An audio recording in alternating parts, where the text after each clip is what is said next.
Ao anatin'ny tontolon'ny fampianarana ihany moa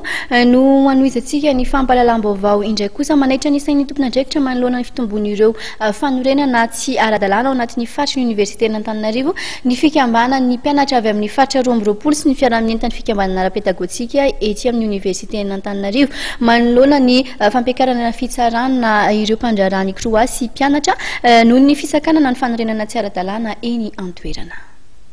Mpianatra iray lehiben'ny bloc amin'ny trano fonenan'ny mpianatra ny Akatso 1 sy mpandrarany kroa misa 70 no nitorian'ny mpampianatra iray ary akatra fitsarana ny talata ho avy izao. Antony fitoriana ny fanombanan'ny vola izay an'ilay mpampianatra manatanteraka fanajariana ny tany ao anatin'ny faritry ny oniversiten' Antananarivo. Raha ny fanazavana dia nikasa anangana fotodrafitrasa eo amin'ity toerana ity mpampianatra ity saingy nosakana ny mpianatra sy ny solitenan'ny kroa izany ka natonga azy ametraka izao fitoriana izao. Ny anso fitondram-panjakana hijery akaiky ny rarary indraikindraikitra ny fikambanan'ny mpianatra amin'ny faritra 12 sy ny fiarametany fikambanana ara-pedagojika ety amin'ny oniversiten' Antananarivo.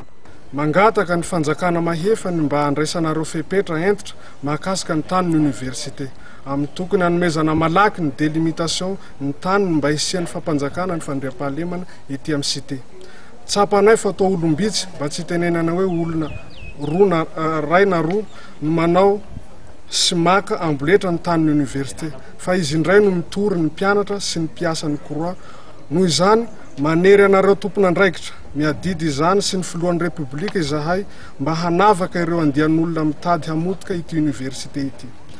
mba hialana sy ny tsy hafarany toeram-ponenan'ny mpianatra ho bidonville dia tokony handray fepetra avy hatrany ianareo amin'ny fanalana sy fanesorana ireo fanorenana tsy ara-dalàna. No marin'ireo mpianatra moa fa tanomara ao anatin'ny faritry ny oniversite no efa nanaovan'ity mpampianatra ity fanorenana tsy ara-dalàna. Mifanome fotoana amin'ny talata 22 febroary avy izao ny mpianatra eny amin'ny tribunal Anosy aneo fiarahametana amin'ny naman'izy ireo.